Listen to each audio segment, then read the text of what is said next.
अस्सलाम वालेकुम। मेरी तरफ से तमाम उम्मत मुस्लिमा, मेरे जानने वाले, मेरे दोस्तों, बुज़ुर्गों और मेरी बहनों, सबको ईद उल अज़हा की दिली मुबारकबाद हो। तो आज का जो मौजू है वो है ईद उल अज़हा, फ़लसफ़ा, तारीख़, माशरती अहमियत और दौर हाज़िर के तकाज़े। तो ईद आ रही है, बल्कि आ गई है, कल ईद होगी इंशाअल्लाह। तो इसके लिए थोड़ी सी बातें जानना ज़रूरी हैं। ईद उल अज़हा, जिसे आम ज़बान में बड़ी ईद या कुर्बानी की ईद भी कहा जाता है, दीन इस्लाम के दो अहम तरीन मज़हबी त्यौहारों में से एक है। ये त्यौहार न सिर्फ मुसलमानों की मरवजा खुशी और मसरत का मज़हर है, बल्कि ये अपने अंदर एक गहरा तारीख़ी, अखलाकी, रूहानी और माशरती फ़लसफ़ा समाये हुए है। ये दिन हर साल इस्लामी कैलेंडर के आखिरी महीने ज़ुल्हज की 10 तारीख को दुनिया भर में इंतहाई अक़ीदत और एहतराम और मज़हबी जोश व खरोश के साथ मनाया जाता है।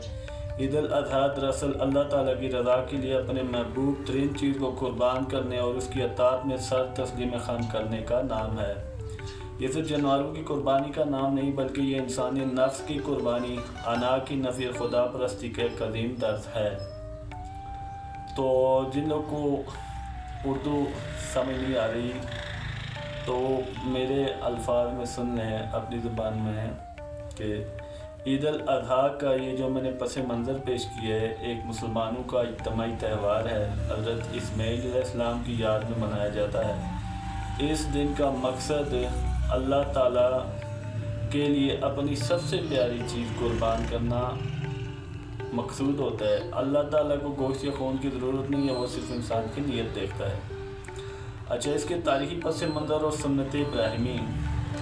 ईद उल अज़हा का पस मंज़र तारीख़ इंसानी के एक अज़ीम तरीन और ईमान अफरोज़ वाक़े से जुड़ा हुआ है, जिसके मरकज़ में अल्लाह ताला के जलील क़द्र पैगम्बर हज़रत इब्राहीम अलैहिस्सलाम और उनके फरमा बरदार बेटे हज़रत इस्माईल अलैहिस्सलाम हैं। हज़रत इब्राहीम अलैहिस्सलाम को अल्लाह ताला ने बुढ़ापे में एक साल बेटा अता फरमाया, जिससे आपको शदीद मोहब्बत थी। जब हज़रत इस्माईल अलैहिस्सलाम दौड़ने की उम्र को पहुँचे तो अल्लाह ताला ने हज़रत इब्राहीम अलैहिस्सलाम को ख्वाब में दिखाया कि वो अपने इकलौते बेटे को अपने हाथों से ज़िबा कर रहे हैं। अंबिया के ख्वाब सच्चे होते हैं और ये दरअसल अल्लाह की तरफ से एक सख्त तरीन इम्तहान था। जब हज़रत इब्राहीम अलैहिस्सलाम ने अपना ये ख्वाब अपने लफ्ते जिगर के सामने रखा तो बेटे का जवाब तारीख़ के सुनहरे हरूफ में लिखा गया। हज़रत इस्माईल अलैहिस्सलाम ने फरमाया, ए अब्बा जान, आपको जो हुक्म दिया जा रहा है आप इसे गुज़रिए, इंशाअल्लाह आप मुझे सब्र करने वालों में पाएंगे। ये जवाब इस बात की दलील था कि अताअत का ये जज्बा सिर्फ बाप में ही नहीं, बल्कि बेटे की रगों में भी दौड़ रहा था। अलगत वो वक्त भी आया जब बाप ने बेटे को पेशानी के बल लिटा दिया और छुरी तेज़ कर ली। जब हज़रत इब्राहीम अलैहिस्सलाम ने पूरे अज़म के साथ छुरी चलाई तो अल्लाह ताला को अपने खलील की ये अदा और वफादारी इस कदर पसंद आई कि उसने जन्नत से एक दुम्बा भेजकर हज़रत इस्माईल अलैहिस्सलाम को बचा लिया और उनकी जगह दुम्बे की कुर्बानी फरमा ली। अल्लाह ताला ने इस अज़ीम वाक़े को रहते दुनिया तक के मुसलमानों के लिए एक लाज़मी सुन्नत करार दे दिया, ताकि उम्मत मुस्लिमा हर साल इस वाक़े को दोहराए और अपने ईमान को ताज़ा करे। ईद उल अज़हा के अय्याम और मुनासिक हज। ईद उल अज़हा का तल्लुक़ बराह रास्त फ़रीज़ा हज से भी है। ज़ुल्हज का महीना शुरू होते ही दुनिया भर से लाखों मुसलमान मक्का मुकरमा की तरफ रिश्ते सफ़र बांधते हैं।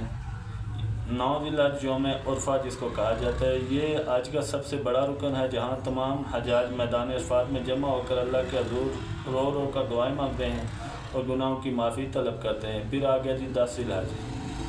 इस दिन हजाज कराम मुज़दलिफ़ा से मना पहुँचते हैं। जुमरात शैतानों को कंकरियाँ मारते हैं। जमरात कहते हैं जिसको, जो शैतानों को कंकरियाँ मारी जाती हैं।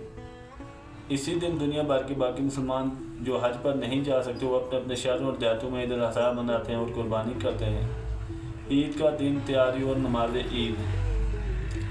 ईद उल अज़हा का दिन मुसलमानों की ज़िंदगी में ख़ास चहल पहल और रौनक लेकर आता है। इस दिन का आगाज़ सुबह सवेरे होता है। गुस्ल और लिबास। सुन्नत नबी सल्लल्लाहु अलैहि वसल्लम के मुताबिक मुसलमान सुबह सवेरे बेदार होकर गुस्ल करते हैं और अपने सबसे बेहतरीन या नए कपड़े ज़ेब तन करते हैं और खुशबू लगाते हैं। ईद उल फितर के बरक्स ईद उल अज़हा की नमाज से पहले कुछ न कुछ खाना मुस्तहब है, ताकि दिन की पहली ग़िज़ा कुर्बानी का गोश्त हो। नमाज ईद की अदायगी। मुसलमान जो जोक दर जोक तकबीरात تشریق پڑھتے ہیں، عیدگاہوں اور جامع مسجد کی طرف روانہ ہوتے ہیں، فضا اللہ اکبر لا الہ الا اللہ واللہ اکبر وللہ الحمد کی صداؤں سے گونج اٹھتی ہے۔ نماز عید کی 2 رکعتیں زائد تکبیرات کے ساتھ ادا کی جاتی ہیں۔ نماز کے بعد خطبہ ہوتا ہے جس میں امام صاحب قربانی کے فضائل اور احکامات اور اس کے حقیقی فلسفے پر روشنی ڈالتے ہیں۔ نماز اور خطبے کے اختتام پر تمام مسلمان ایک دوسرے سے گلے مل کر عید مبارک کہتے ہیں، جس سے آپس میں رنجشیں اور ناراضگیاں ختم ہوتی ہیں۔ عید الاضحیٰ کا سب سے اہم رکن قربانی ہے۔ نماز عید سے فارغ ہونے کے بعد قربانی کا سلسلہ شروع ہوتا ہے، جو کہ 12 ذی الحجہ کے سورج غروب ہونے تک جاری رہتا ہے۔ مسلمان اپنی استطاعت کے مطابق گائے، بیل، بھینسیں، بکرا، دمبا، اونٹ وغیرہ اللہ کی راہ میں ذبح کرتے ہیں۔ یہاں یہ سمجھتے انتہائی ضروری ہے کہ اسلام میں قربانی محض ایک رسم یا جانور کا خون بہانے کا نام نہیں۔ اللہ کو جانوروں کے گوشت یا خون کی حاجت نہیں۔ قرآن مجید میں واضح طور پر ارشاد باری تعالیٰ ہے، اللہ کو ہرگز ان جانوروں کا گوشت پہنچتا ہے، نہ کہ ان کا خون پہنچتا ہے، بلکہ اس سے تو تمہارا تقویٰ پہنچتا ہے۔ اس آیت مبارکہ سے صاف ظاہر ہوتا ہے کہ اصل چیز نیت اور تقویٰ ہے۔ قربانی کا مقصد یہ ہے کہ انسان کے دل میں یہ جذبہ پیدا ہو کہ اگر اللہ کے دین کی خاطر، حق کی خاطر یا مظلوموں کی مدد کی خاطر اسے اپنی جان، مال، اولاد، کسی بھی عزیز ترین چیز کی قربانی دینی پڑے تو وہ اسے دریغ نہ کرے۔ جانور کے گلے پر چھری چلاتے وقت دراصل انسان کو اپنے اندر موجود حیواناتی صفات، رس، طمع، غرور اور حسد کے گلے پر چھری چلانی چاہیے۔ اچھا جی، گوشت کی تقسیم اور معاشرتی انصاف۔ اسلام ایک ایسا دین ہے جو انفرادی عبادات کے ساتھ ساتھ اجتماعی معاشرتی حقوق العباد پر بہت زیادہ زور دیتا ہے۔ عید الاضحیٰ کا معاشرتی نظام اس کی سب سے بہترین مثال ہے۔ قربانی کے گوشت کے حوالے سے اسلامی شریعت نے جو اصول وضع کیے وہ معاشرے میں مساوات اور ہمدردی کو فروغ دیتے ہیں۔ مستحب طریقہ یہ ہے کہ قربانی کے گوشت کو 3 برابر حصوں میں تقسیم کیا جاتا ہے۔ مقصد خاندان کے ساتھ مل کر نعمت کا شکر ادا کرنا چاہیے۔ اپنے گھر اور اہل و عیال کے لیے پہلا حصہ ہوتا ہے۔ دوسرا رشتہ داروں، عزیز و اقارب کے لیے آپسی تعلقات، محبت اور رشتہ داری کو مضبوط کرتا ہے جی دوسرا حصہ۔ تیسرا حصہ آ گیا جی غریبوں، مسکینوں اور محتاجوں کے لیے معاشرہ کے پسماندہ طبقے کو خوشیوں میں شامل کرتا ہے۔ معاشرے میں بہت سے ایسے سفید پوش اور غریب لوگ ہوتے ہیں جنہیں سال بھر گوشت کھانا نصیب نہیں ہوتا۔ عید الاضحیٰ کا یہ نظام اس بات کو یقینی بناتا ہے کہ عید کے ان 3 دنوں میں کوئی بھی شخص بھوکا نہ رہے اور ہر امیر و غریب کے گھر میں اچھا کھانا پک سکے۔ یہ عمل معاشرے میں طبقاتی فرق کو ختم کرتا ہے اور امیروں کے دلوں میں غریبوں کے لیے ہمدردی کا جذبہ پیدا کرتا ہے۔ مذہبی اور معاشرتی پہلو کے ساتھ ساتھ عید الاضحیٰ کے معاشی اثرات بھی بہت گہرے ہوتے ہیں۔ اس تہوار کی وجہ سے ملک کی معیشت میں اربوں روپے گردش کرتے ہیں، جس کا براہ راست فائدہ غریب اور محنت کش طبقے کو پہنچتا ہے۔ دیہی معیشت کو استحکام دیہاتوں اور پسماندہ علاقوں کے کسان اور چرواہے پورا سال جانوروں کو پالتے ہیں تاکہ عید کے موقع پر انہیں معقول منافع کما سکیں۔ عید الاضحیٰ کے دوران شہروں سے سرمایہ دیہاتوں کی طرف منتقل ہوتا ہے۔ اچھا جی، یہ تو ہو گئی عید الاضحیٰ کے جو پہلو تھے وہ میں نے آپ کے سامنے رکھے۔ میری آپ سب سے گزارش ہے کہ جو بندہ بھی صاحب استطاعت ہو قربانی کرے تو وہ اپنے ارد گرد غریبوں کا خیال ضرور رکھے۔ 3 برابر حصے کریں، ایک اپنے لیے، ایک اپنے قریبی رشتہ داروں کے لیے اور غریبوں کے لیے۔ آپ کے قرب و جوار میں ایسے لوگ ہوتے ہیں جنہوں نے پورا سال غریبی کی وجہ سے گوشت دیکھا نہیں ہوتا ہے، تو عید کا واحد ایک ایسا دن ہوتا ہے جس کے اندر وہ لوگ گوشت کھاتے ہیں، تو ان کا خیال رکھا جائے۔